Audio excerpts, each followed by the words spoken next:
Hi friend, welcome to our channel friends. ఇవాల్టి వీడియోస్లో AP రైతన్నలకైతే ఒక గుడ్ న్యూస్ రావడం అయితే జరిగింది ఫ్రెండ్.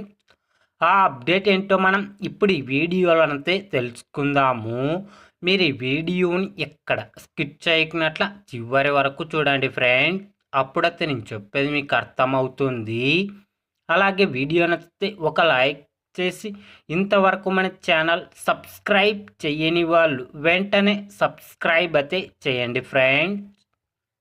గతేడాది ఖరీఫ్లో వచ్చిన కరువు, మించింగ్ తుఫానుకు పంట నష్టపోయిన రైతులకు ఇన్పుట్ సబ్సిడీ చెల్లింపులకు ప్రభుత్వం ఎట్టకేలకు ఆమోదం తెలిపింది.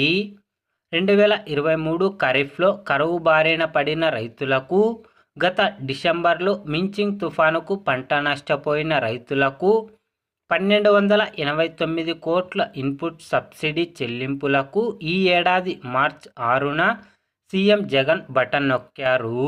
కానీ ఇప్పటి వరకు రైతుల ఖాతాలకు సొమ్ము జమ కాలేదు. పోలింగుకు ముందు జమ చేసి రైతులను ఆకట్టుకోవడానికి జగన్ సర్కార్ వేసిన ప్రయత్నాలకు కేంద్ర ఎన్నికల సంఘం అభ్యంతరం తెలిపింది. పోలింగ్ పూర్తయ్యే వరకు చెల్లింపులు వాయిదా వేయాలని చెప్పింది.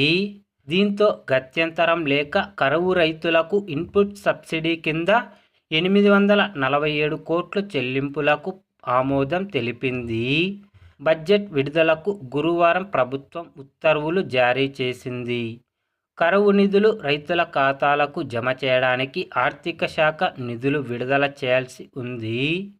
ఈ ప్రక్రియ మరో 3 రోజులు పడుతుందని అధికార వర్గాలు తెలిపాయి. మించింగ్ తుఫాన్ నష్టానికి ఇన్పుట్ నిధులు విడుదలకు ఇంకా ఆమోదం ఇవ్వలేదు ఫ్రెండ్స్. కాబట్టి ఆమోదం ఇచ్చిన వెంటనే సోమవారం నుంచి అర్హత ఉన్న రైతన్నలకు ఇన్పుట్ సబ్సిడీ కింద డబ్బులు విడుదల చేయడం అయితే జరుగుతుంది ఫ్రెండ్స్. ఏపీ రైతన్నల గురించి ఏ చిన్న అప్డేట్ వచ్చినా వెంటనే తెలుసుకోవాలి అంటే వెంటనే మన ఛానల్ని సబ్స్క్రైబ్ అయితే చేయండి friends. Thank you for watching my video.